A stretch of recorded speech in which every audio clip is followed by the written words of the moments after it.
Manchester United. ये नाम लाखों करोड़ों लोगों के लिए सिर्फ एक फुटबॉल क्लब नहीं है, बल्कि एक इमोशन है। आप मैनचेस्टर यूनाइटेड से प्यार कर सकते हैं, आप मैनचेस्टर यूनाइटेड से नफरत कर सकते हैं, बट द फैक्ट इज कि आप मैनचेस्टर यूनाइटेड को इग्नोर नहीं कर सकते। Arguably one of the biggest football clubs in the world, ना केवल इंग्लैंड में बल्कि पूरी दुनिया में फैन बेस है मैनचेस्टर यूनाइटेड का। अगर हम ऐसे क्लब्स की बात करें जिसके करोड़ों फैंस पूरी दुनिया भर में हैं, तो उन क्लब्स की गिनती में आता है मैनचेस्टर यूनाइटेड। अभी फिलहाल हालात कुछ अच्छे ना हो मैनचेस्टर यूनाइटेड के, लेकिन इस क्लब की एक बहुत रिच हिस्ट्री है। मैनचेस्टर यूनाइटेड लगभग 150 साल पुराना फुटबॉल क्लब है और इस पूरे समय में कई उतार चढ़ाव से गुजरा है ये फुटबॉल क्लब। तो आज के वीडियो में हम नजर डालेंगे कि कैसे मैनचेस्टर यूनाइटेड का फॉर्मेशन हुआ, कैसा उनका सफर रहा, क्या क्या टाइटल्स उन्होंने जीते हैं अपनी हिस्ट्री में, और वो कौन से किस्से कहानियां हैं जो इस क्लब की हिस्ट्री में हमेशा के लिए अमर हो गए हैं। तो दोस्तों, स्वागत है आपका हिस्ट्री ऑफ द क्लब में, and this is the history of Manchester United. तो मैनचेस्टर यूनाइटेड की स्थापना हुई थी 1878 में। तो मैनचेस्टर में एक रेलवे डिपो है जिसका नाम है न्यूटन हीथ। 1878 में न्यूटन हीथ के एम्प्लॉयज ने मिलकर सोचा कि एक फुटबॉल क्लब बनाना चाहिए, और जो कंपनी जिसके लिए एम्प्लॉयज काम कर रहे थे वो भी राजी थी इस डिसीजन से, और उन्होंने फंड किया, और इस तरीके से स्थापना होती है Newton Heath LYR football club की। LYR का मतलब था लैंकाशायर यॉर्कशायर रेलवेज। क्योंकि ये रेलवे कंपनी के द्वारा फंडेड क्लब था, इसलिए इसके साथ LYR भी जुड़ा था। तो इनिशियली कुछ सालों तक न्यूटन हीथ काफी लोकल टूर्नामेंट्स खेलती रही, डिस्ट्रिक्ट टूर्नामेंट्स खेलती रही मैनचेस्टर में और उसके आसपास। और ये तब की बात है जब इंग्लिश फुटबॉल का कोई रेगुलेटेड स्ट्रक्चर नहीं था, फुटबॉल लीग की भी तब स्थापना नहीं हुई थी। तो ये सारी टीम्स जो होती थी काफी लोकल टूर्नामेंट्स खेलती थी और बहुत अनऑर्गेनाइज तरीके से चलता था उस समय फुटबॉल। 1886-87 सीजन में पहली बार FA कप में एंट्री लेती है न्यूटन हीथ, और पहला मैच उनका होता है फ्लीटवुड रेंजर्स से, और वो मैच एक बहुत ही ज्यादा कॉन्ट्रोवर्शियल 2-2 ड्रॉ में खत्म होता है। तो कंट्रोवर्सी से नाखुश उस समय न्यूटन हीथ के जो कप्तान होते हैं जैक पॉयल, वो मना कर देते हैं एक्स्ट्रा टाइम खेलने से, जिसका मतलब ये होता है कि न्यूटन हीथ को डिस्क्वालीफाई कर दिया जाता है, और न्यूटन हीथ भी गुस्से में FA कप में खेलने से आगे मना कर देती है। जिसका मतलब ये होता है कि अगले 2 साल तक न्यूटन हीथ खुद ही FA कप में पार्टिसिपेट नहीं करते हैं 1889 तक, और इसी बीच 1888 में फुटबॉल लीग की स्थापना हो जाती है FA के द्वारा। तो इंग्लैंड में अब प्रॉपर लीग फुटबॉल का आगाज हो चुका था। लेकिन अब क्योंकि FA कप के अगेंस्ट प्रोटेस्ट कर रहे थे न्यूटन हीथ के प्लेयर्स, और न्यूटन हीथ अब उसमें पार्टिसिपेट नहीं कर रही थी, तो उनको शामिल नहीं किया जाता है फुटबॉल लीग के पहले सीजन में। तो 1889 में क्या होता है, न्यूटन हीथ और कुछ क्लब्स के साथ मिलकर अपनी एक अलग लीग बनाते हैं जिसका नाम होता है कॉम्बिनेशन। तो कॉम्बिनेशन लीग की शुरुआत होती जरूर है, लेकिन क्योंकि उसको किसी भी तरीके की फाइनेंशियल बैकिंग नहीं मिलती, ऑडियंस का कोई इंटरेस्ट नहीं होता, तो वो लीग भी फ्लॉप हो जाती है, बंद हो जाती है वो लीग एक सीजन बाद ही। फिर उसके बाद 1890 में न्यूटन हीथ फिर दूसरे फुटबॉल क्लब्स के साथ मिलकर एक और लीग बनाने की कोशिश करते हैं जिसका नाम होता है फुटबॉल अलायंस, और वो लीग भी फिर 2 सीजन्स तक चलती है, और उसको भी फिर फाइनेंशियल डिफिकल्टीज का सामना करना पड़ता है। लेकिन फिर 1892 में फुटबॉल अलायंस और फुटबॉल लीग का मर्जर हो जाता है, और इस तरीके से न्यूटन हीथ की एंट्री हो जाती है इंग्लिश फुटबॉल लीग सिस्टम में। अब इसी बीच क्या होता है, न्यूटन हीथ LYR नाम ड्रॉप कर देती है अपने फुटबॉल क्लब के नाम से, क्योंकि न्यूटन हीथ अब खुद ही एक लिमिटेड कंपनी बन चुके थे, और अब इसमें किसी भी तरीके की फंडिंग नहीं थी रेलवे कंपनी की। न्यूटन हीथ की जो जर्सी होती है वो होती है ग्रीन एंड गोल्ड कलर की। तो अगर आप देखेंगे मैनचेस्टर यूनाइटेड की एक अवे जर्सी थी जिसमें ग्रीन एंड गोल्ड कलर आपको देखने को मिला था, वो न्यूटन हीथ के ओरिजिनल कलर से इंस्पायर्ड थी, और यही कलर्स पहन के इनिशियली न्यूटन हीथ अपनी फुटबॉल खेलते थे। तो अब जब एंट्री होती है न्यूटन हीथ की फुटबॉल लीग सिस्टम में, तो उनकी शुरुआत कुछ अच्छी नहीं होती, और 1894 में वो रेलीगेट हो जाते हैं फर्स्ट डिवीजन से फुटबॉल लीग। अब लेट 1890s से अर्ली 1900s तक कुछ इसी तरीके का हॉट एंड कोल्ड परफॉर्मेंस रहता है न्यूटन हीथ का। वो बहुत ज्यादा फाइनेंशियल डिफिकल्टीज का सामना कर रहे होते हैं, और अब जब साल 1900 की शुरुआत होती है तो काफी मुश्किलात हैं न्यूटन हीथ के सामने। क्लब इतना ज्यादा फाइनेंशियली ट्रबल्ड है कि बंद करने की कगार पे आ चुकी हैं चीजें। ये 2 साल 1900 से लेकर 1902 तक काफी ज्यादा मुश्किल होता है न्यूटन हीथ के लिए। अब 1901 वाला जो सीजन होता है उसमें 10th प्लेस पे फिनिश करती है न्यूटन हीथ फुटबॉल लीग में, और अब बहुत मुश्किल है ये क्लब को कैसे चलाए, कैसे इस क्लब को आगे बढ़ाएंगे। तो फंड रेस करने के लिए अलग अलग चीजों का सहारा लिया जाता है, जहां पे 4 दिन का एक बाजार लगाया जाता है, जिसमें मेन अट्रैक्शन होते हैं न्यूटन हीथ के कप्तान हैरी स्टैफर्ड और उनका एक पेट डॉग जो कि होता है एक सेंट बर्नार्ड जिसका नाम होता है मेजर। अब एक बहुत ही प्यारी कहानी है कि कैसे मेजर की वजह से पूरी किस्मत बदल जाती है न्यूटन हीथ की। क्या होता है, एक रात जब बाजार बंद हो जाता है तो जो कलेक्शन टिन होता है, जो एक डब्बा सा होता है जिसमें सारा डोनेशन आ रहा होता है न्यूटन हीथ को बचाने के लिए, जो फैंस डाल रहे होते हैं, वो लेके मेजर कहीं भग जाता है। मेजर की तलाश होती है हर तरफ और मेजर को फाइनली ढूंढ लिया जाता है। मेजर मिलते हैं एक local Breuer John Henry Davis के पास, जिनकी बेटी को मेजर से पहली ही नज़र में बहुत ज़्यादा प्यार हो जाता है। ये आप कह लीजिए कि कुदरत का करिश्मा था, किस्मत थी, भाग्य था कि हैरी स्टैफर्ड और जॉन हेनरी डेविस की मुलाकात होती है, और ये एक बहुत इंपॉर्टेंट मोमेंट है इस क्लब की हिस्ट्री में। आपने बहुत जगह हो सकता है आर्टिकल्स पढ़े हों या कहानियां सुनी हो, the dog that saved Manchester United. Major वही डॉग है जिसने मैनचेस्टर यूनाइटेड को बचाया खत्म होने से। ये सब जब चीज़ें चल रही थी, जब पैसा रेस करने की कोशिश की जा रही थी, बाजार वगैरह चल रहा था, तो उस टाइम के जो क्लब के प्रेसिडेंट थे न्यूटन हीथ के, विलियम हीली, उन्होंने वाइंडिंग अप ऑर्डर फाइल कर दिया था कोर्ट में, और उन्होंने ये कहा था कि जो क्लब है मुझे 242 पाउंड ओ करता है, इस क्लब को लिक्विडेट कीजिए, इसके एसेट्स बेचिए, जिससे मुझे मेरा पैसा मिल सके वापस।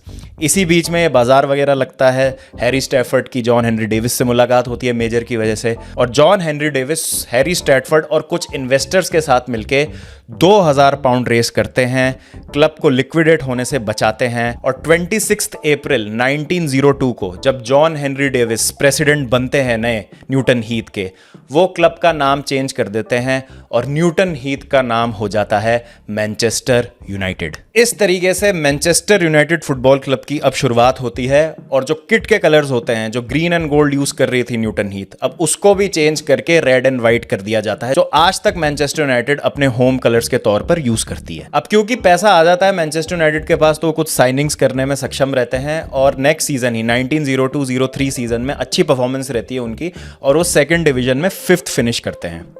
उसके बाद 1903 में अर्नेस्ट मैग्नाल नाम के एक मैनेजर को रिक्रूट किया जाता है, और वो काफ़ी अच्छा काम करते हैं फिर कुछ अगले साल तक मैनचेस्टर यूनाइटेड के लिए। इनिशियली थोड़ी सी उनकी शुरुआत हॉट एंड कोल्ड रहती है, जहाँ पे कुछ मैचेस जीतती है मैनचेस्टर यूनाइटेड, कुछ मैचेस हारती है, लेकिन 1906 में वो प्रमोशन दिला के वापस से फुटबॉल लीग के फर्स्ट डिवीजन में लेके आ जाते हैं मैनचेस्टर यूनाइटेड को, और 1908 में वो पहला इंग्लिश फुटबॉल लीग टाइटल जिता देते हैं मैनचेस्टर यूनाइटेड को, और उसके अगले साल ही 1909 में पहला FA कप भी जीतती है अपनी का मैनचेस्टर यूनाइटेड। तो यहाँ पे 2 साल में 2 मेजर ट्रॉफीज जिताने में कामयाब रहते हैं अर्नेस्ट मैग्नाल मैनचेस्टर यूनाइटेड को, और 1908 में ही 60,000 पाउंड्स का एक बहुत बड़ा अमाउंट देते हैं John Henry Davis Manchester United को एक नया स्टेडियम बनाने के लिए, जिसका नाम होता है ओल्ड ट्रैफर्ड। तो ये साल काफी सक्सेसफुल रहता है मैनचेस्टर यूनाइटेड के लिए, जहां पे वो लीग जीत जाते हैं, कप जीत जाते हैं, फाइनेंशियली भी स्टेबल हो जाते हैं, नए स्टेडियम बनाने की राह पे चल पड़ते हैं। लेकिन 1911 में अर्नेस्ट मैग्नाल जो उनके मैनेजर होते हैं, वो छोड़ के चले जाते हैं मैनचेस्टर यूनाइटेड को, एंड गेस व्हाट, कौन से क्लब जाते हैं वो मैन यूनाइटेड छोड़ के? Manchester city. यूनाइटेड छोड़ के सिटी जा रहे होते हैं, वो 1911 की बात है ये। अब इसी बीच क्या हो रहा था, फर्स्ट वर्ल्ड वॉर शुरू होने वाली थी। तो जैसा हम हर हिस्ट्री ऑफ द क्लब के एपिसोड में देखते हैं, जितने भी यूरोपियन क्लब्स हैं जो उस टाइम ऑपरेट कर रहे थे, तो फर्स्ट वर्ल्ड वॉर के दौरान बहुत ही ज्यादा बुरे हाल हो जाते हैं सारे ही क्लब्स के, और मैनचेस्टर यूनाइटेड इस चीज में भी कोई एक्सेप्शन नहीं है। उसके बाद 1925 में वो प्रमोट होकर फिर से फर्स्ट डिवीजन में आ जाते हैं, और इसी बीच 1927 में जॉन हेनरी डेविस, जिन्होंने बचाया होता है मैनचेस्टर यूनाइटेड को, अनफॉर्चुनेटली उनका देहांत हो जाता है, और GH लॉटन उनको रिप्लेस करते हैं as the new club president. लेकिन फिर भी अगले कुछ साल बिल्कुल भी अच्छे नहीं रहते हैं मैनचेस्टर यूनाइटेड के लिए। 1934 में वो फिर से रेलीगेट होते होते बचते हैं। तो पहले क्या होता था, फर्स्ट डिवीजन में जो टीम लास्ट फिनिश करती थी और सेकंड डिवीजन में जो टीम फर्स्ट फिनिश करती थी, उनका एक प्लेऑफ मैच होता था, और वो जो जीतता था और हारता था उस हिसाब से प्रमोशन और रेलीगेशन होता। तो 1934 में लास्ट फिनिश करती है मैनचेस्टर यूनाइटेड, लेकिन अपना प्लेऑफ मैच जीत के वो रेलीगेशन से बच जाते हैं। लेकिन अगले 2-3 साल काफी योयो की तरह ऊपर नीचे रहता है मैनचेस्टर यूनाइटेड के लिए। 1936 सीजन में वो सेकंड फिनिश करते हैं फर्स्ट डिवीजन में, लेकिन 1937 में ही अगले साल ही वो रेलीगेट भी हो जाते हैं फर्स्ट डिवीजन से। अगले साल ही वो वापस भी आ जाते हैं फर्स्ट डिवीजन में प्रमोट होके, जहां पर वो फिर अगले 36 साल तक रहते हैं। 36 साल तक मैन यूनाइटेड फिर रेलीगेट नहीं होने वाली थी फर्स्ट डिवीजन से। अब फर्स्ट वर्ल्ड वॉर के बाद सेकंड वर्ल्ड वॉर शुरू हो जाता है 1939 में, और जब यूके पे बॉम्बिंग्स होती हैं तो उसमें ओल्ड ट्रैफर्ड को काफी भारी डैमेज होता है। ओल्ड ट्रैफर्ड पे बम जब गिरते हैं और जब डैमेज हो जाता है वो स्टेडियम, तो फिर मैनचेस्टर यूनाइटेड अपना होम स्टेडियम मैन सिटी के साथ शेयर करती है, जो कि होता है मेन रोड। राइवलरी जरूर है इन दोनों क्लब्स में, लेकिन मैन सिटी ने हेल्प जरूर की थी मैन यूनाइटेड की जब उनको इसकी सबसे ज्यादा जरूरत थी। अब जब 1945 में अंत हो जाता है सेकंड वर्ल्ड वॉर का और फुटबॉल फिर से शुरू होती है, तो फिर मैनचेस्टर यूनाइटेड एक 36 साल के बहुत ही यंग मैनेजर को हायर करते हैं, जो कि उनके एक्स प्लेयर ही थे, जिनका नाम होता है एलेक्जेंडर मैथ्यू बसबी। अब मैनचेस्टर यूनाइटेड की काया पूरी तरीके से पलटने वाली थी, क्योंकि अब शुरू हो रहा था सर मैट बसबी का एरा। जब हम फुटबॉल में ग्रेटेस्ट एवर मैनेजर्स की बात करते हैं तो सर मैट बसबी का नाम उसमें जरूर आता है। तो कैसे सर मैट बसबी ने एक सुपर पावर बना दिया मैनचेस्टर यूनाइटेड को, उस पे एक बार नजर डालते हैं। तो 1945 में मैट बसबी आते हैं और मैनेजर बन जाते हैं मैनचेस्टर यूनाइटेड के। उस टाइम एक बहुत ही यूनिक चीज जो करती है मैनचेस्टर यूनाइटेड की मैनेजमेंट, वो पूरा कंट्रोल बसबी के हाथ में देती है कि रिक्रूटमेंट से लेके स्टाफ आपको क्या रखना है, किस तरीके की फुटबॉल खेलनी है, ये पूरा कंट्रोल मैट बसबी के हाथ में दे दिया जाता है, जिससे उनको पूरी फ्रीडम मिले कि किस तरीके की उनको टीम बनानी है, कैसी फुटबॉल खेलनी है। एक एक डिसीजन मैट बसबी का था उस समय। तो सेकेंड वर्ल्ड वॉर के बाद 1946-47 सीजन शुरू होता है फुटबॉल लीग का, और उस सीजन सेकंड फिनिश करती है फिर मैनचेस्टर यूनाइटेड। और मैट बसबी जाने जाते हैं अपने प्लेयर्स को पूरी तरीके से यूटिलाइज करने के लिए। तो जैसे उस समय जो क्लब कैप्टन थे जॉनी कैरी, वो थे राइट बैक, लेकिन वो ऑलमोस्ट हर पोजीशन में खेले थे अक्रॉस फील्ड राइट विंग के अलावा।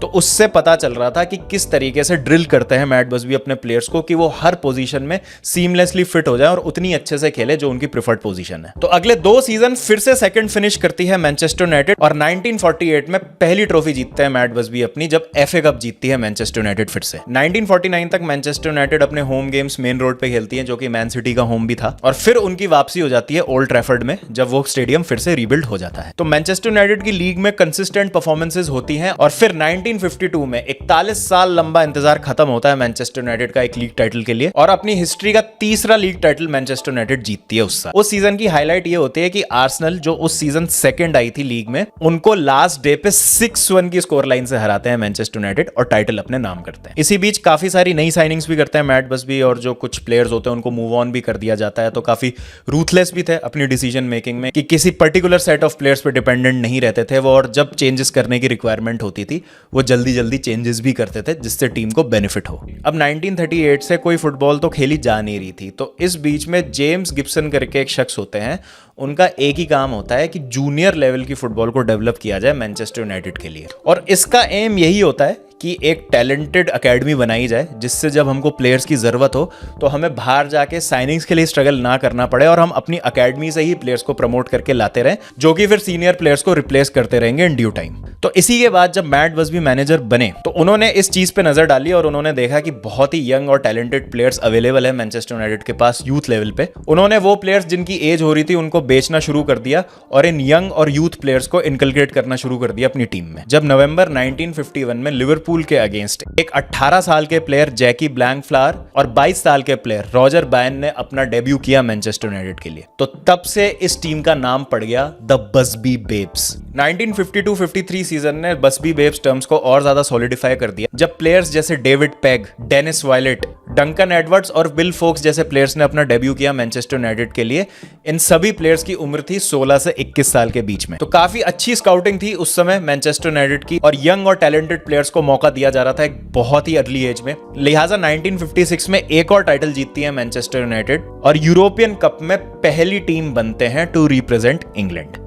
बसबी बेब्स के ही एक स्टार थे डंकन एडवर्ड्स, जिन्होंने रिकॉर्ड सेट किया था जब वो बने थे youngest player to play for England, जब उनकी उम्र थी 17 साल और 8 महीने। ये रिकॉर्ड 40 साल तक रहा था, फिर इस रिकॉर्ड को 1998 में माइकल ओवन ने तोड़ा था, जब वो बन गए थे youngest player to represent England. फिर अगला साल भी काफी सक्सेसफुल रहता है मैनचेस्टर यूनाइटेड के लिए, फिर से वो टाइटल जीत जाते हैं 1957 में। चैरिटी शील्ड भी जीतते हैं उस साल, लेकिन एफए कप फाइनल में एस्टन विला से हार जाते हैं। इसी बीच मैनचेस्टर यूनाइटेड अपना पहला एवर यूरोपियन मैच भी खेलती है बेल्जियम की अंडरलेक्ट के अगेंस्ट, जहां पे वो सेकंड लेग में जो ओल्ड ट्रैफर्ड पे हो रहा था 10-0 से जीतते हैं, और आज तक ये रिकॉर्ड है मैनचेस्टर यूनाइटेड का एक यूरोपियन विक्ट्री का। उसके बाद वो बोरुसिया डॉर्टमंड और एथलेटिक बिल्बाओ को नॉकआउट करते हैं, लेकिन रियल मैड्रिड से सेमीफाइनल में हार जाते हैं। तो काफी एक अच्छा और सक्सेसफुल स्पेल रहता है मैट बसबी का अभी तक। टीम बहुत अच्छे से सेटल हो चुकी है, यंग प्लेयर्स आ रहे हैं, लीग टाइटल जीत रहे हैं, एफए कप्स जीत रहे हैं, लेकिन फिर एक ऐसी दुर्घटना घटती है मैनचेस्टर यूनाइटेड और फुटबॉल के इतिहास में, जिसके बारे में हम आज भी जिक्र करते हैं और सोचते हैं कि काश ये ना हुआ होता। जी, मैं बात कर रहा हूं 1958 में हुए म्यूनिक एयर डिजास्टर की। तो मैनचेस्टर यूनाइटेड क्वार्टर फाइनल जीत जाती है उस साल के यूरोपियन कप का, सेमीफाइनल में अपनी जगह बनाते हैं, और अपना क्वार्टर फाइनल खेल के बेलग्रेड से वो वापस आ रहे होते हैं मैनचेस्टर। ये किस्सा है 6 फरवरी 1958 का, जब उनका एयरक्राफ्ट रुकता है म्यूनिक में रिफ्यूल करने के लिए। तो पायलट टेक ऑफ करने की कोशिश करते हैं रनवे से, लेकिन 2 बार उनका टेक ऑफ अटेम्प्ट फेल हो जाता है। उस समय यह माना जाता था कि इस तरीके का जो एयरक्राफ्ट था उसमें यह प्रॉब्लम बहुत ज़्यादा कॉमन होती थी। जिस एयरक्राफ्ट में ट्रैवल कर रही थी मैन यूनाइटेड की टीम, वो था एयर स्पीड एम्बेसडर। तो यही सोच रहे थे, सबकी कॉमन प्रॉब्लम है, ज्यादा दिक्कत नहीं होगी, इवेंचुअली टेक ऑफ हो जाएगा। अभी अब टेक ऑफ का अटेम्प्ट फेल इसलिए हो रहा था क्योंकि फ्यूल मिक्सचर जो था वो काफी ज्यादा रिच था, जिससे ओवर एक्सेलरेट हो जा रहा था इंजन। तो जब तीसरे अटेम्प्ट में टेक ऑफ करने की कोशिश की इस एयरक्राफ्ट ने, तो पायलट उस सर्ज को कंट्रोल नहीं कर पाए, तो प्लेन थोड़ा सा टेक ऑफ हुआ, कंट्रोल लूज हुआ उसका, और पास ही में एक फेंस थी उसमें जाके क्रैश हो गया और एक घर के अंदर घुस गया एयरक्राफ्ट। प्लेन का जो लेफ्ट विंग और टेल थी वो उखड़ के अलग हो गए एयरक्राफ्ट से, और फिर फ्यूल टैंक भी उसका एक्सप्लोड हो गया और काफी बड़ा धमाका हुआ। अपनी जान खोने वाले प्लेयर्स में शामिल थे Mark Jones, David Pegg, Roger Byrne जो कि कैप्टन थे 1953 से यूनाइटेड के, Geoff Bent, Eddie Colman, Liam Whelan और टॉमी टेलर। इसके अलावा क्लब के सेक्रेटरी वॉल्टर क्रिकमर और 2 कोचेस टॉम करी और बर्ट वैली ने भी अपनी जान गंवा दी। डंकन एडवर्ड्स, मैट बसबी और जॉनी बेरी बच तो गए, लेकिन उनकी कंडीशन काफी ज्यादा क्रिटिकल थी। डंकन एडवर्ड्स अपनी जिंदगी के लिए लड़ते रहे हॉस्पिटल में, लेकिन 15 दिन बाद अनफॉर्चुनेटली उनकी भी मौत हो गई इस एक्सीडेंट में। कुछ प्लेयर्स जैसे जॉनी बेरी और जैकी ब्लैंकफ्लावर बच तो गए और रिकवर भी कर गए इस एक्सीडेंट के बाद, लेकिन फिर कभी मैनचेस्टर यूनाइटेड के लिए फुटबॉल नहीं खेल पाए। 23 लोगों ने जान गंवाई अपनी इस हादसे में, और प्लेयर्स जो फॉर्चुनेटली बच गए और जिनको ज्यादा कुछ नहीं हुआ इस एक्सीडेंट में, वो थे हैरी ग्रेग, बिल फोक्स और बॉबी चार्ल्टन। मैट बसबी की भी हालत काफी खराब थी और इनिशियली उनके चांसेस को 50-50 रेट किया गया था, पता नहीं था कि वो बचेंगे कि नहीं बचेंगे, बट थैंकफुली वो बच जाते हैं और एक फुल रिकवरी कर लेते हैं, और फिर इस दर्दनाक हादसे के बाद रीबिल्ड करने का काम शुरू कर देते हैं मैनचेस्टर यूनाइटेड के लिए। 1958 से 1962 के बीच में सिग्निफिकेंट साइनिंग्स करती है मैनचेस्टर यूनाइटेड, जिसमें शामिल होते हैं प्लेयर्स जैसे Albert Quixall, Maurice Setters, Denis Law, Peter Crerand और नोल कैंटवेल। इन प्लेयर्स के साथ साथ जो एक्सीडेंट में बच गए थे प्लेयर्स जैसे हैरी ग्रेग, बिल फूक्स और बॉबी चार्ल्टन, वो मिलके अब फिर से एक नए एरा का आगाज करते हैं मैनचेस्टर यूनाइटेड के लिए। 1962-63 सीजन काफी इनकंसिस्टेंट रहता है मैनचेस्टर यूनाइटेड के लिए, 19th फिनिश करते हैं वो लीग में, लेकिन उस साल वो एफए कप जीत जाते हैं। तो म्यूनिक एयर डिजास्टर के 5 साल के बाद वो अपनी पहली मेजर ट्रॉफी फिर से जीतते हैं, जो कि होता है एफए कप। क्रैश के बाद सर मैट बसबी कहते हैं कि बसबी बेब्स इस टीम के लिए अब नाम जो है वो अप्रोप्रिएट नहीं है, तो वो इंस्पायर होते हैं इंग्लैंड में एक रग्बी क्लब सैलफर्ड से, जिनका निकनेम होता है द रेड डेविल्स। तो मैट बसबी को रेड डेविल्स निकनेम बहुत अच्छा लगता है और वो कहते हैं कि Manchester United now shall be known as the Red Devils. और यही कारण है कि 1970 में रीडिजाइन किया जाता है मैनचेस्टर यूनाइटेड का लोगो, और आज जो आप लोगो देखते हैं जहां पे एक डेविल आपको दिखता है पिच फोक के साथ मैनचेस्टर यूनाइटेड के लोगो में, उसकी शुरुआत यहीं से ही हुई थी। अब 1963 में एक 17 साल के प्लेयर का डेब्यू होता है मैनचेस्टर यूनाइटेड के लिए, जिनका नाम होता है George best.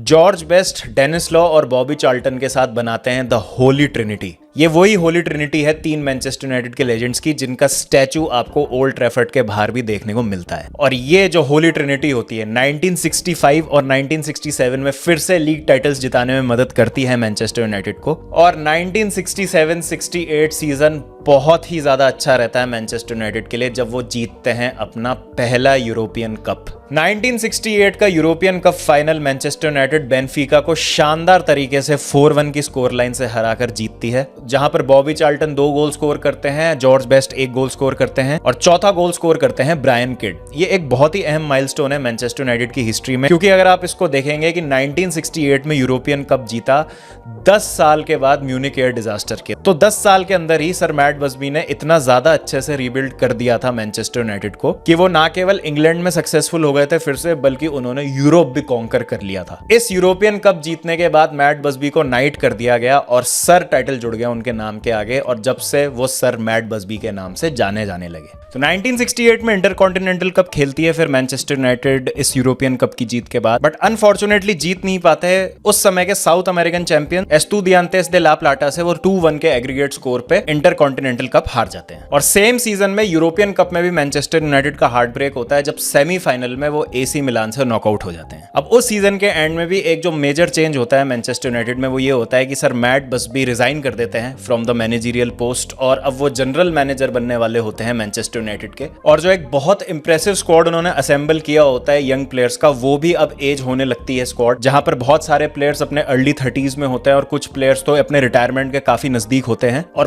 5 league titles, 2 FA cup और 1 यूरोपियन कप जिताने के बाद सर मैट बसबी का एरा खत्म हो जाता है मैनचेस्टर यूनाइटेड में, और उनके बाद विल्फ मैगेनिस को बनाया जाता है नया मैनेजर मैनचेस्टर यूनाइटेड का। अब 1969 से लेके 1986 तक अगले 17 साल कुछ बहुत ज्यादा सक्सेसफुल नहीं रहे मैनचेस्टर यूनाइटेड के लिए।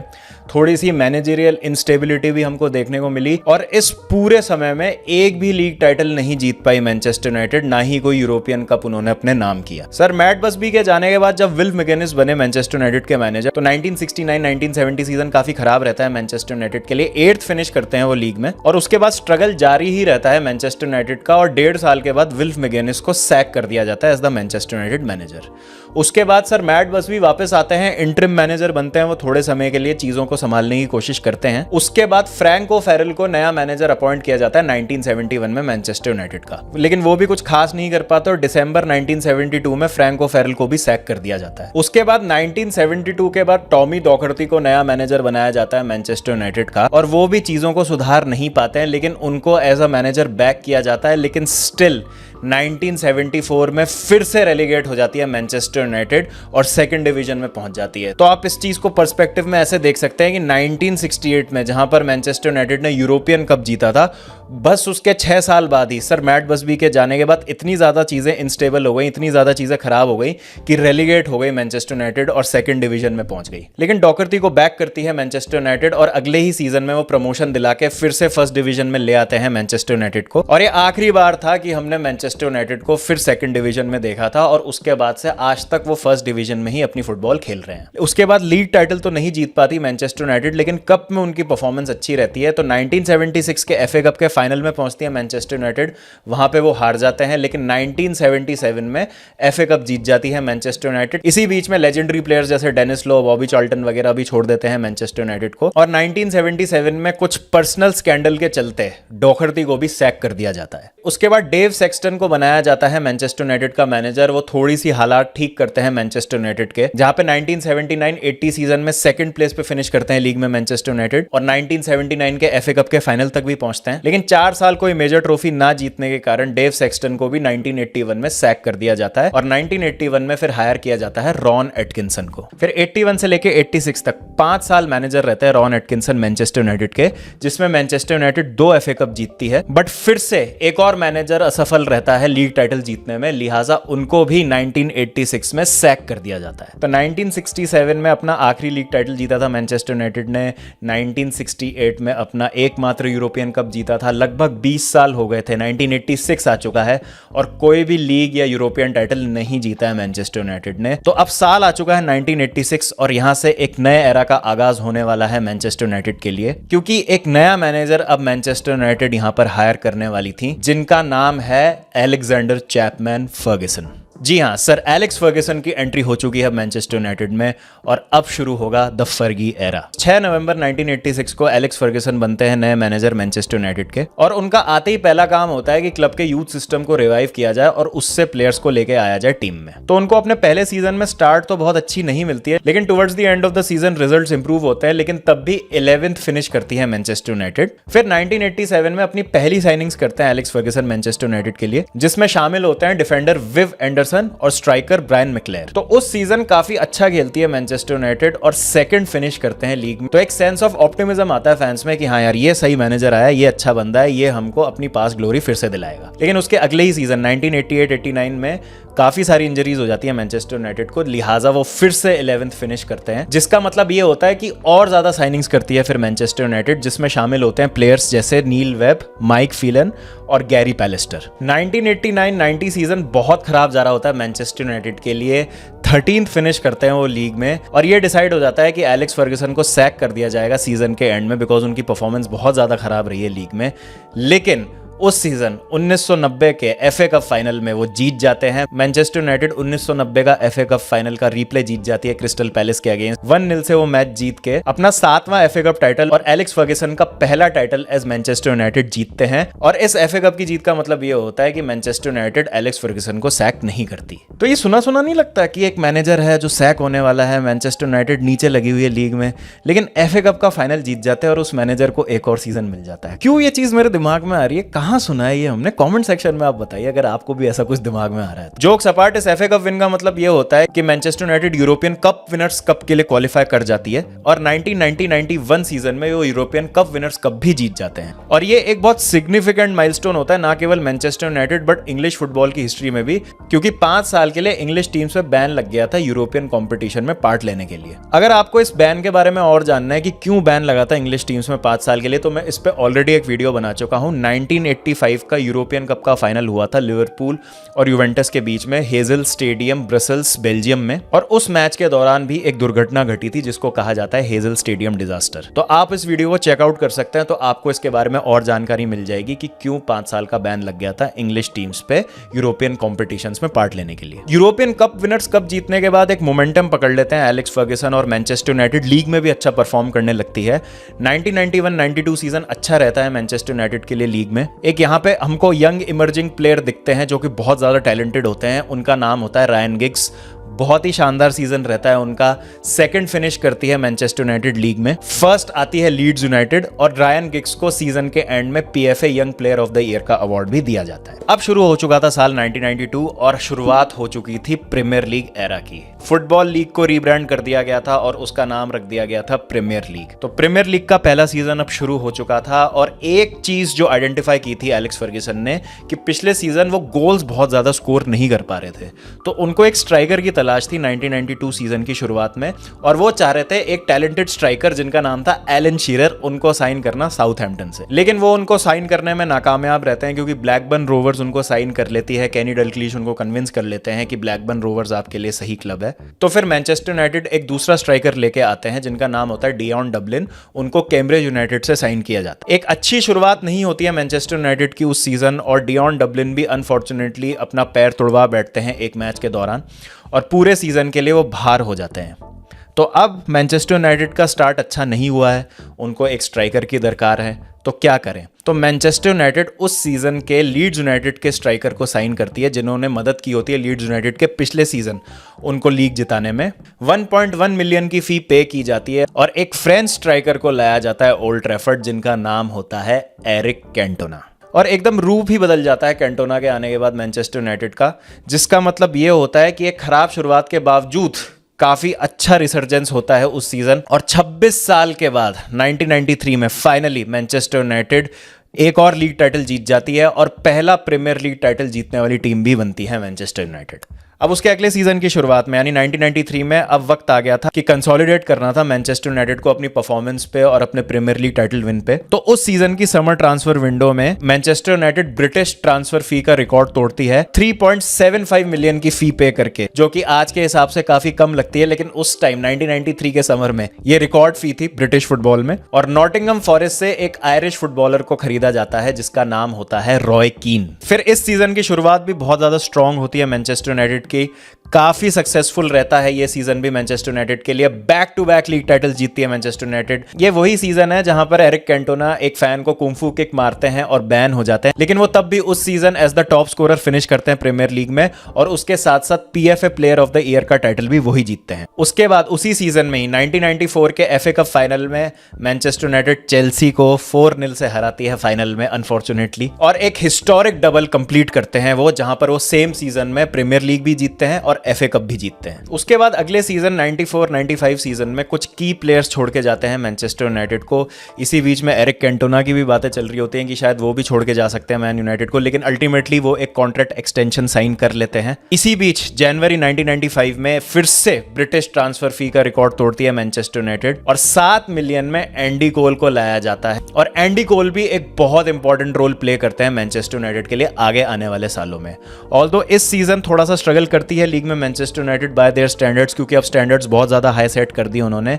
लीग में सेकंड फिनिश करते हैं, ब्लैकबर्न रोवर्स 94-95 का टाइटल जीतती है, और एफए कप भी जीतने में असफल रहती है मैनचेस्टर यूनाइटेड। तो इस सीजन कोई मेजर ट्रॉफी नहीं जीत पाती मैन यूनाइटेड, लेकिन अब आने वाले साल बहुत ज्यादा सक्सेसफुल होने वाले थे मैनचेस्टर यूनाइटेड और सर एलेक्स फर्ग्यूसन के लिए। अब साल आ चुका था 1995, तो सर एलेक्स को लगा कि लीग नहीं जीत पाए थे पिछले सीजन, तो कुछ यंग प्लेयर्स को मौका देना चाहिए, और जो ऑलरेडी एजेड प्लेयर्स हैं टीम में, अब टाइम आ गया उनको मूव ऑन करने का। तो पॉल इंस को बेचा 7.5 मिलियन में इंटर मिलान को मैनचेस्टर यूनाइटेड ने। उसके बाद मार्क ह्यूज चेल्सी चले गए, और भी 1-2 प्लेयर्स इस बीच में मैनचेस्टर यूनाइटेड को छोड़ के अलग अलग जगह चले गए। यहीं पे उनकी जगह कुछ यंग प्लेयर्स को लाया गया टीम में और उनको मौका दिया गया, जिसमें से शामिल थे 2 बहुत ही यंग और एक्साइटिंग टैलेंट्स। एक का नाम था डेविड बेकहम और दूसरे का नाम था पॉल स्कोल्स। एलन हैंसन, जो उस समय के एक रिटायर्ड फुटबॉल प्लेयर थे और पंडितरी कर रहे थे, उन्होंने मैनचेस्टर यूनाइटेड की यंग स्क्वाड के लिए कहा था कि you can't win anything with kids. ये एक बहुत बड़ा गैम्बल है, और मैनचेस्टर यूनाइटेड जो पिछले 3 साल में 2 टाइटल्स जीती है,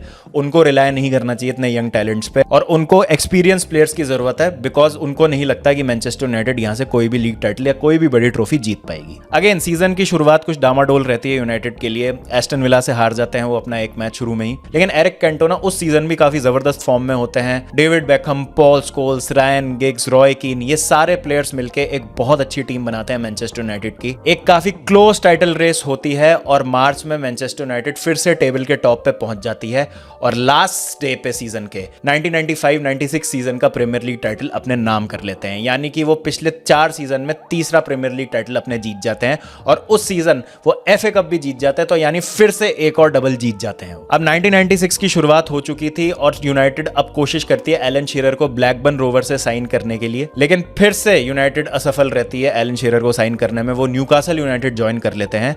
उनकी जगह एक दूसरे स्ट्राइकर को लाया जाता है, जिनका नाम होता है ओले गनर सोल्शायर। 1996-97 सीजन फिर से बहुत ज्यादा सक्सेसफुल रहता है यूनाइटेड के लिए। सोल्शायर 18 गोल स्कोर करते हैं सीजन में। फिर से प्रीमियर लीग टाइटल जीत जाती है यूनाइटेड इस सीजन। इसका मतलब ये होता है कि 5 साल में 4 बार प्रीमियर लीग जीत गई थी मैनचेस्टर यूनाइटेड। एक जो बहुत ही सरप्राइजिंग खबर होती है इसके बाद, कि Eric Cantona suddenly out of nowhere अपना रिटायरमेंट अनाउंस कर देते हैं। वो अपना आखिरी मैच खेलते हैं 11 मई 1997 को वेस्ट हैम के अगेंस्ट, और 30 साल की उम्र में सडनली कैंटोना डिसाइड करते हैं कि वो रिटायर हो रहे हैं, और उनको रिप्लेस करने के लिए एक और स्ट्राइकर को साइन किया जाता है, जिनका नाम होता है टेडी शेरिंगम। अब शुरुआत हो रही थी 1997-98 सीजन की, और यहां पर हम देख रहे थे कि एक नई राइवलरी शुरू होने वाली थी प्रीमियर लीग में टाइटल के लिए, और वो राइवलरी में दूसरी टीम होने वाली थी मैनचेस्टर यूनाइटेड के अलावा आर्सेनल। यहां पे दूसरा सीजन था आर्सन वेंगर का एज द आर्सेनल मैनेजर, और उस सीजन 1997-98 में काफी समय तक मैनचेस्टर यूनाइटेड लीड कर रही होती है पॉइंट्स टेबल को, लेकिन आर्सेनल एक अच्छा कमबैक करके अच्छी फाइट देके उनको वो टाइटल अपने नाम कर लेते हैं, जिसका मतलब ये होता है कि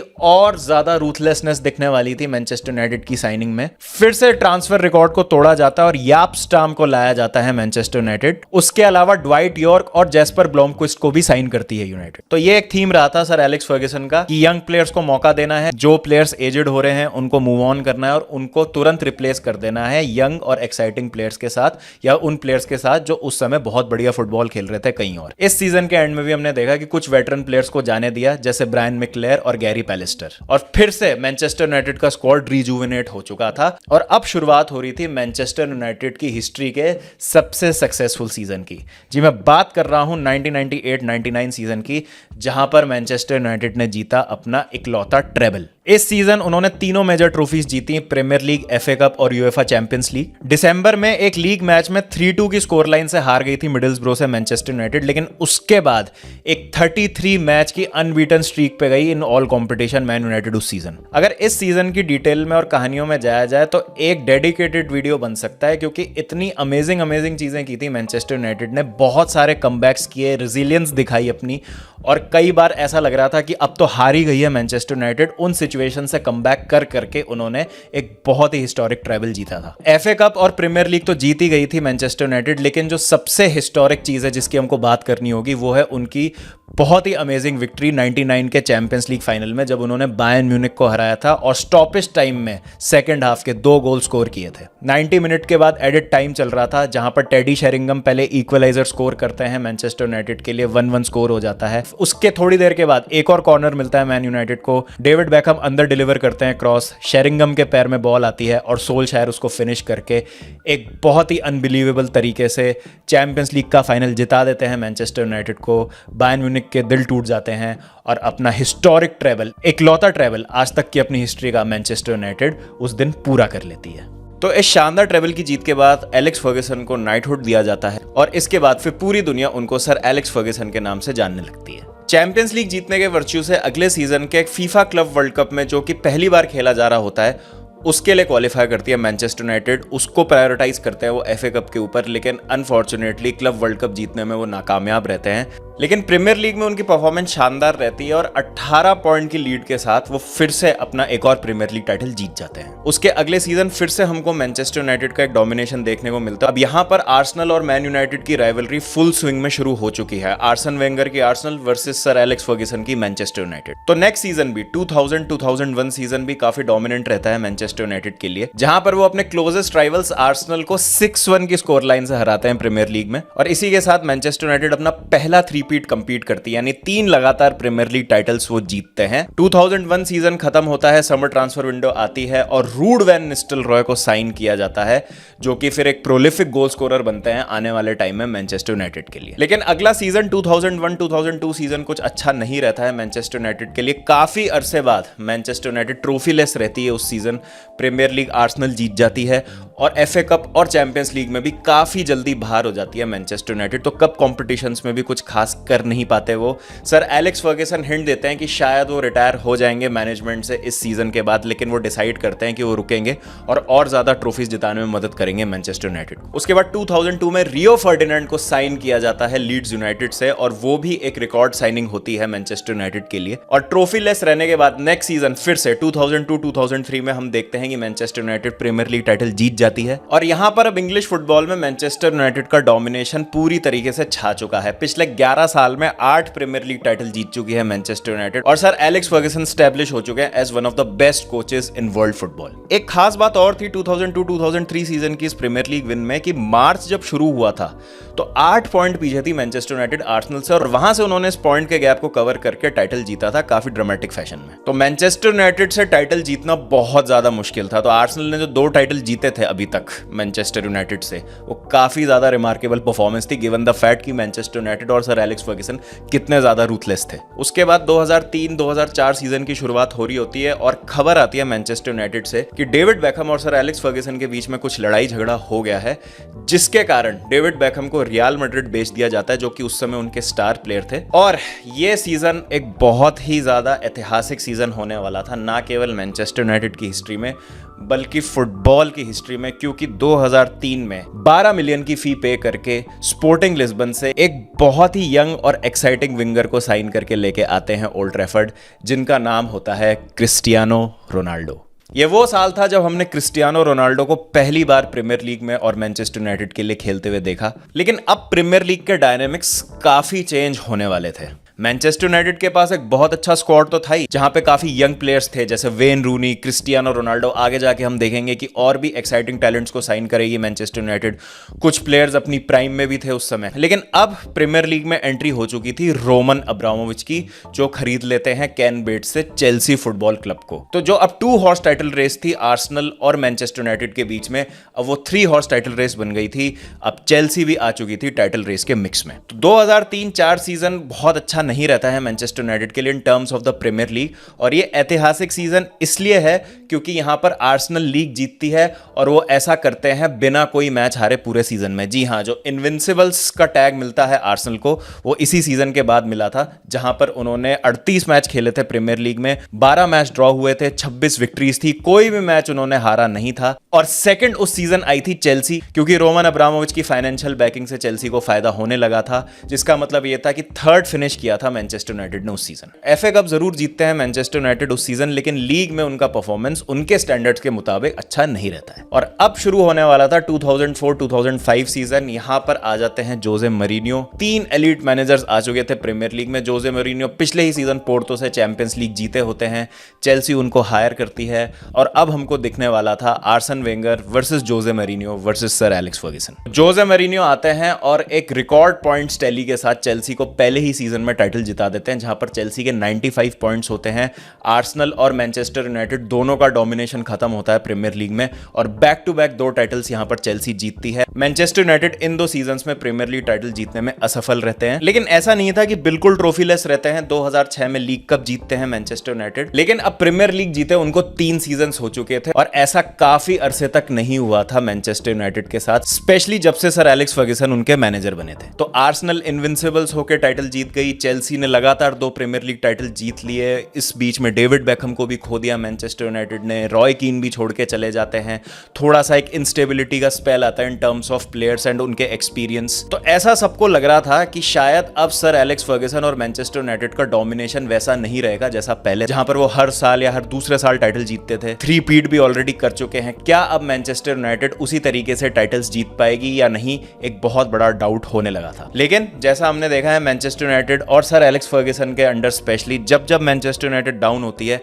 उतना ही बढ़िया उनका कमबैक भी होता है। लेकिन इसी बीच एक बड़ा चेंज जो ये आता है मैनचेस्टर यूनाइटेड में कि 2005 में उनकी ओनरशिप चेंज हो जाती है और एक कंट्रोवर्शियल टेकओवर होता है, जहां पर ग्लेजर फैमिली 800 मिलियन पाउंड खर्च करके कंट्रोलिंग स्टेक हासिल कर लेते हैं मैनचेस्टर यूनाइटेड का और ओनर बन जाते हैं अब इस क्लब के। और यहां पर बहुत बड़ा बवाल होता है क्योंकि इसके 1 महीने के बाद डीलिस्ट कर देते हैं लंदन स्टॉक एक्सचेंज से ग्लेजर्स मैनचेस्टर यूनाइटेड को। इसके प्रोटेस्ट में जो कुछ फैंस होते हैं मैनचेस्टर यूनाइटेड के, वो एक अलग क्लब बना लेते हैं जिसका नाम होता है FC यूनाइटेड ऑफ मैनचेस्टर। अब इसी बीच कुछ और बेहतरीन प्लेयर्स को साइन करती है मैनचेस्टर यूनाइटेड, जैसे निमान्या विडिच, पेट्रिस एवरा, कार्लोस तेवेस और वेन रूनी और क्रिस्टियानो रोनाल्डो को भी काफी एक्सपीरियंस हो चुका है प्रीमियर लीग का और अब समय था मैनचेस्टर यूनाइटेड की डोमिनेशन का फिर से शुरू होने का। इसी बीच रायन गिग्स सबसे ज्यादा डेकोरेटेड फुटबॉलर बन जाते हैं इंग्लिश फुटबॉल में और 2006-07 सीजन काफी अच्छा रहता है मैनचेस्टर यूनाइटेड के लिए, जहां पर वो चैंपियंस लीग के सेमीफाइनल तक पहुंचते हैं और फाइनली 3 साल के बाद वो प्रीमियर लीग टाइटल भी जीत जाते हैं क्लोज टाइटल रेस में चेल्सी के साथ। यहां पे हम देखते हैं कि क्रिस्टियानो रोनाल्डो को उस सीजन के सारे अवार्ड्स मिलते हैं लगभग, जहां पे PFA player of the year का अवार्ड भी उनको मिलता है और रायन गिग्स अपना 9th प्रीमियर लीग टाइटल जीतते हैं, जो कि एक रिकॉर्ड होता है उस समय। इसी बीच चेल्सी सैक कर देती है जोसे मरीनियो को और एवरम ग्रांट को नया मैनेजर बनाया जाता है चेल्सी का, जिसका मतलब ये होता है कि अब मैनचेस्टर यूनाइटेड की पकड़ फिर से मजबूत होने वाली होती है टाइटल रेस पे। 2007 में प्रीमियर लीग जरूर जीतती है मैनचेस्टर यूनाइटेड, लेकिन FA कप के फाइनल में वो चेल्सी से हार जाता है न्यू वेम्बली पे, जहां पर डिडियर ड्रॉगबा एकमात्र गोल स्कोर करते हैं उस मैच का। और अगला सीजन अब बहुत ही ज्यादा सक्सेसफुल होने वाला था मैनचेस्टर यूनाइटेड के लिए, बहुत ज्यादा मतलब बहुत ही ज्यादा, और टीम जो सबसे ज्यादा भुगतने वाली थी इस सब में वो थी चेल्सी। तो 2007-08 सीजन की टाइटल रेस बहुत ही ज्यादा एक्साइटिंग होती है, लास्ट डे तक जाता है ये टाइटल और आप ऐसा कह सकते हैं कि यहाँ पे 2 बहुत ही बेहतरीन टीम्स एक दूसरे के अगेंस्ट लड़ रही थी लास्ट दिन तक। मैनचेस्टर यूनाइटेड के सारे ही प्लेयर्स अपनी प्राइम में थे। हम देख रहे थे प्लेयर्स जैसे Wayne Rooney, Carlos Tevez, Cristiano Ronaldo world class player बन चुके थे, सब कुछ कर रहे थे फील्ड पे। और ये वही सीजन था जब क्रिस्टियानो रोनाल्डो ने अपना पहला बैलन डॉर टाइटल भी जीता था। तो मैनचेस्टर यूनाइटेड इस सीजन प्रीमियर लीग टाइटल जीतते हैं, अगेन चेल्सी के साथ एक काफी गर्मा गर्मी वाली टाइटल रेस होती है। और इस सीजन का जो चैंपियंस लीग फाइनल होता है वो खेला जा रहा होता है मॉस्को में और इस राइवलरी का क्लाइमैक्स भी हमको देखने को मिलता है, क्योंकि चैंपियंस लीग फाइनल भी खेला जा रहा था चेल्सी और मैनचेस्टर यूनाइटेड के बीच में ही। एक बहुत ही नर्वी फाइनल हमको देखने को मिलता है, जहां पर पहले क्रिस्टियानो रोनाल्डो गोल स्कोर करते हैं मैनचेस्टर यूनाइटेड के लिए, उसके बाद फ्रैंक लैम्पार्ड इक्वलाइज करते हैं चेल्सी के लिए, एक्स्ट्रा टाइम में मैच जाता है, लड़ाई झगड़े होते हैं, डिडियर ड्रॉगबा थप्पड़ मार देते हैं निमान्या विडिच को, उनको रेड कार्ड मिल जाता है, पेनल्टी शूटआउट पे जाता है मैच, जहां पर क्रिस्टियानो रोनाल्डो पेनल्टी मिस कर देते हैं मैनचेस्टर यूनाइटेड के लिए। जॉन टेरी के पास मौका होता है चेल्सी के लिए अपना पहला चैंपियंस लीग टाइटल जीतने का, बट अनफॉर्चुनेटली वो फिसल जाते हैं, अपना शॉट मिस कर देते हैं, बॉल जाके पोस्ट पे लगती है और फिर जब निकलस अनेल्का का शॉट सेव करते हैं एडविन वैन डर सार, उसका मतलब ये होता है कि मैनचेस्टर यूनाइटेड ने अपना तीसरा यूरोपियन कप जीत लिया होता है। उस सीजन वो प्रीमियर लीग भी जीतते हैं चेल्सी को हरा के, चैंपियंस लीग भी चेल्सी को हरा के ही जीतते हैं, FA कप में वो जरूर हार जाते हैं, वरना उस सीजन भी उन्होंने ट्रेबल जीत लिया होता। क्रिस्टियानो रोनाल्डो का बहुत ही बेहतरीन सीजन रहता है वो, जैसा मैंने कहा कि वो बैलन डोर जीतते हैं उस सीजन, और उसके अगले season FIFA club world cup जीत के 2008 में ही मैनचेस्टर यूनाइटेड अपना ट्रॉफी कैबिनेट पूरा कर लेते हैं। उसके बाद हम देखते हैं कि आर्सेनल और चेल्सी स्ट्रगल करते हैं अगले सीजन, जिसका मतलब ये होता है कि फिर से मैनचेस्टर यूनाइटेड कंफर्टेबली जीत जाती है अपना तीसरा टाइटल, दूसरा 3-पीट करते हैं मैनचेस्टर यूनाइटेड के साथ सर एलेक्स फर्ग्यूसन, तीसरा टाइटल जीत जाती है मैनचेस्टर यूनाइटेड लगातार अपना, और उस सीजन के भी चैंपियंस लीग फाइनल तक वो पहुंचते हैं, लेकिन वहां पर उनका सामना होता है बार्सिलोना से, जो कि 2-0 की स्कोर लाइन से वो फाइनल जीतते हैं। इसका मतलब यह था कि मैनचेस्टर यूनाइटेड अपना टाइटल डिफेंड कर रही थी 2009 के चैंपियंस लीग फाइनल में, लेकिन वहां पर बार्सिलोना चैंपियंस लीग जीत जाती है। पेप गार्डियोला बार्सिलोना के साथ अपना पहला ट्रेबल जीतते हैं वहां पे, और शुरू होने वाली थी Cristiano Ronaldo versus Leo Messi rivalry. अब एक सीजन फिर से ट्रांजिशन का होने वाला था मैनचेस्टर यूनाइटेड के लिए, क्योंकि यहां पर क्रिस्टियानो रोनाल्डो और कार्लोस तेवेस दोनों छोड़ के जा चुके थे मैनचेस्टर यूनाइटेड, और इसी बीच चेल्सी ने लुई फिलिप स्कोलारी को सैक करके गूस हिडिंग को अपॉइंट किया था एज द इंटरिम मैनेजर। और जब वो छोड़ के गए चेल्सी, तो 2009-2010 सीजन की शुरुआत में चेल्सी अपॉइंट करती है कार्लो एंचेलोटी को as the new Chelsea manager, जिसका मतलब ये होता है अपने पहले ही सीजन में कार्लो एंचेलोटी चेल्सी को फिर से एक प्रीमियर लीग टाइटल जिता देते हैं। और ये टाइटल रेस भी काफी नजदीक जाती है, क्योंकि भले ही क्रिस्टियानो रोनाल्डो और टेवेस जैसे प्लेयर्स लूज कर दिए थे मैनचेस्टर यूनाइटेड ने, बट स्टिल एक कड़ी फाइट होती है, और सिर्फ एक पॉइंट से चेल्सी यहां पर टाइटल जीतती है। जहां पर चेल्सी के 86 पॉइंट्स थे, वहीं मैनचेस्टर यूनाइटेड 85 पॉइंट्स तक हासिल कर लेती है इस टाइटल रेस में। लेकिन इसी बीच जहां पे आर्सेनल को रिप्लेस कर दिया था चेल्सी ने Manchester United versus Arsenal title race की राइवलरी में, एक और क्लब उठ रहा था धीरे धीरे, जिसका नाम है मैनचेस्टर सिटी, और वो अब आके नेक्स्ट कंटेंडर्स बनने वाले थे प्रीमियर लीग टाइटल के, जो कि चैलेंज करने वाले थे मैनचेस्टर यूनाइटेड का डोमिनेशन। एक सीजन के ट्रांजिशनल फेज के बाद अगले सीजन फिर से अच्छा परफॉर्म करती है मैनचेस्टर यूनाइटेड, और 2010-2011 सीजन का प्रीमियर लीग टाइटल भी अपने नाम करते हैं। इस सीजन ने दिखाया था कि मैनचेस्टर यूनाइटेड के अगेंस्ट लगातार 2 टाइटल जीतना कितना ज्यादा मुश्किल है। सिर्फ जोसे मरीनो ने यह किया था अभी तक, और कोई टीम ऐसा नहीं कर पाई थी। और कार्लो एंचेलोटी को भी फिर सैक कर दिया जाता है, क्योंकि चेल्सी सेकंड फिनिश करती है सीजन, और अब सीन में आने वाली थी मैनचेस्टर सिटी। तो 2011-2012 सीजन की फिर से एक बहुत ही भयंकर टाइटल रेस होती है प्रीमियर लीग की। अगर हम बात करें ड्रामेटिक फैशन में, मैनचेस्टर सिटी यहां पर लास्ट मिनट में अग्वेरो के गोल की बदौलत, जो कि एक फेमस गोल है, मार्टिन टाइलर की वो कमेंट्री, अग्वेरो वो वाला सीजन था ये, जहां पर मैनचेस्टर यूनाइटेड लास्ट डे तो जीत जाती है सनडरलैंड से अपना मैच। इधर मैन सिटी को जीतना ही होता है क्यूपीआर के अगेंस्ट अपना पहला प्रीमियर लीग टाइटल जीतने के लिए, और जब लग रहा था कि शायद मैनचेस्टर यूनाइटेड जीत जाएगी, तभी अग्वेरो ये गोल मार के सारे मैनचेस्टर यूनाइटेड फैंस का दिल तोड़ देते हैं। और वहां पर हमको पहली बार मैनचेस्टर सिटी दिखते हैं जब वो प्रीमियर लीग टाइटल्स के चैंपियन बनते हैं। और वो सीजन बहुत अच्छा नहीं था मैनचेस्टर यूनाइटेड के लिए, क्योंकि मैनचेस्टर यूनाइटेड यहाँ पर ट्रॉफी लेस रहते हैं, एफए कप और चैंपियंस लीग से भी काफी जल्दी बाहर हो जाते हैं वो इस सीजन।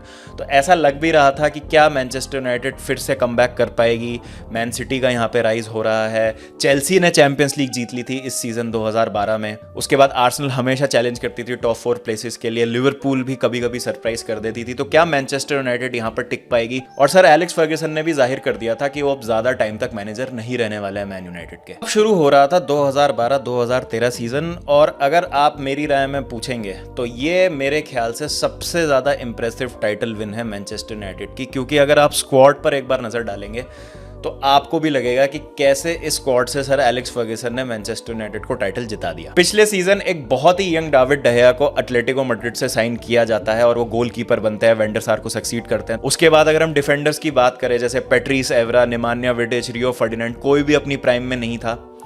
एक जो बहुत बेहतरीन साइनिंग यहां पर करते हैं sir Alex Ferguson Manchester United की, वो होते हैं पिछले सीजन के golden boot winner Robin van Persie, जो आर्सेनल के लिए गोल्डन बूट जीते होते हैं। 30 गोल मारे होते हैं वैन पर्सी ने पिछले सीजन, और उनको खरीद के मैनचेस्टर यूनाइटेड लाया जाता है। तब भी काफी बवाल हुआ था, काफी नाराज हुए थे आर्सेनल फैंस, लेकिन वो साइनिंग बहुत ज्यादा अहम साबित होती है मैनचेस्टर यूनाइटेड के टाइटल जिताने में। तो फिर से ये सीजन बहुत अच्छा रहता है प्रीमियर लीग में मैनचेस्टर यूनाइटेड के लिए। 26 गोल स्कोर करता है रॉबिन वैन पर्सी इस सीजन, और जिसका मतलब ये होता है कि काफी आराम से कंफर्टेबली 11 पॉइंट के मार्जिन से मैनचेस्टर यूनाइटेड ये टाइटल जीत जाती है। सेकंड मैन सिटी आती है, थर्ड चेल्सी आती है, फोर्थ आर्सेनल आती है। और इसी सीजन के मई के महीने में सर एलेक्स फर्ग्यूसन जब सीजन खत्म होने वाला होता है, अनाउंस करते हैं कि अब उनका समय खत्म हो चुका है मैनचेस्टर यूनाइटेड के साथ, ये सीजन उनका लास्ट है, और इसके बाद वो रिटायर हो जाएंगे फुटबॉल मैनेजमेंट से। 19 मई 2013 को लास्ट मैच होता है सर एलेक्स फर्ग्यूसन का मैनचेस्टर यूनाइटेड के लिए, जहां पर एक बहुत ही एक्साइटिंग ड्रॉ देखने को मिलता है हमको मैनचेस्टर यूनाइटेड और वेस्ट ब्रोमविच एल्बियन के बीच में, जो मैच 5-5 की स्कोर लाइन पे खत्म होता है। और एक बहुत ही इमोशनल तरीके से sir Alex Ferguson Manchester United को अलविदा कहते हैं, और मैनचेस्टर यूनाइटेड के ही नहीं, फुटबॉल की हिस्ट्री के उस समय तक सबसे डेकोरेटेड मैनेजर के तौर पे वो रिटायर होते हैं, जिसमें शामिल थे 13 premier league titles, 5 FA cups, 2 champions league titles, 4 league cups, 9 community shields, 1 European cup winners cup, एक यूरोपियन सुपर कप, एक इंटरकॉन्टिनेंटल कप और एक फीफा क्लब वर्ल्ड। टोटल 27 साल में 38 ट्रॉफीज जीतते हैं वो मैनचेस्टर यूनाइटेड के साथ। और इसी के साथ सर एलेक्स फर्ग्यूसन एरा खत्म हो जाता है मैनचेस्टर यूनाइटेड। और इसके बाद आप मान लीजिए कि एक दुख का पहाड़ जैसे टूटने वाला था मैनचेस्टर यूनाइटेड पे, और अब हम आ चुके हैं मॉडर्न एरा में। पिछले 10 साल मैनचेस्टर यूनाइटेड के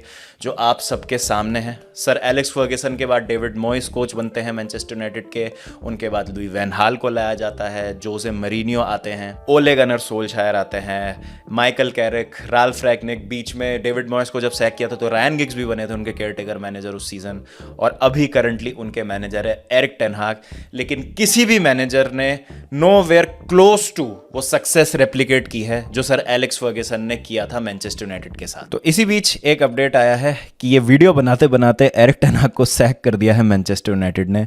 rude van Nistelrooy interim manager होंगे मैनचेस्टर यूनाइटेड के, और इंटरनेशनल ब्रेक के बाद रूबेन अमोरिम कमान संभालेंगे मैनचेस्टर यूनाइटेड की। स्पोर्टिंग के हैं करंटली मैनेजर रूबेन अमोरिम, और इंटरनेशनल ब्रेक के बाद वो मैनचेस्टर यूनाइटेड के मैनेजर बनेंगे और एक नए एरा का फिर से आगाज होगा मैनचेस्टर यूनाइटेड फुटबॉल की हिस्ट्री। अगर हम 2013 के बाद की बात करें तो अभी तक 11 साल हो चुके हैं और मैनचेस्टर यूनाइटेड ने एक भी प्रीमियर लीग टाइटल नहीं जीता है। सर एलेक्स फर्ग्यूसन जो जिता के गए थे उनको, वो उनका आखिरी प्रीमियर लीग टाइटल था। उसके बाद उन्होंने कोई प्रीमियर लीग टाइटल अभी तक नहीं जीता है। तो मैनचेस्टर यूनाइटेड ने 2013 के बाद जब से सर एलेक्स फर्ग्यूसन उनको छोड़ के गए सिर्फ 7 ट्रॉफीज जीती हैं टिल डेट, जिसमें से कोई प्रीमियर लीग टाइटल शामिल नहीं है और कोई चैंपियंस लीग टाइटल शामिल नहीं है। मेजर ट्रॉफीज की अगर हम बात करें तो इसमें सिर्फ 2 FA कप हैं, बाकी आपके लीग कप्स, यूरोपा लीग और आपकी चैरिटी शील्ड्स हैं। तो इससे पता चलता है कि कितना बड़ा डाउनफॉल आया है मैनचेस्टर यूनाइटेड का सर एलेक्स फर्ग्यूसन के जाने के बाद।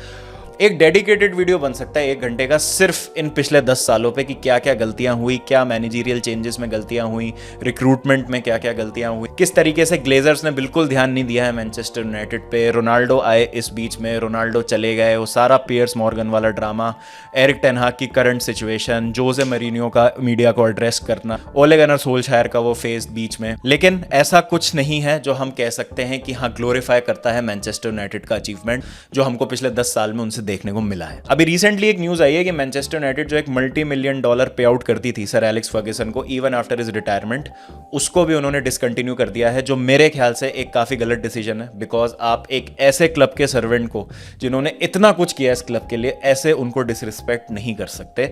और बहुत ही ज्यादा अजीब सी फाइनेंशियल कंडीशन में है मैनचेस्टर यूनाइटेड इस समय। रिसेंटली एक ओनरशिप चेंज भी हमने देखा है, नए स्पोर्टिंग डायरेक्टर्स, नया बैकरूम स्टाफ आया है, नए नए प्लेयर्स मैनचेस्टर यूनाइटेड ने साइन किए हैं।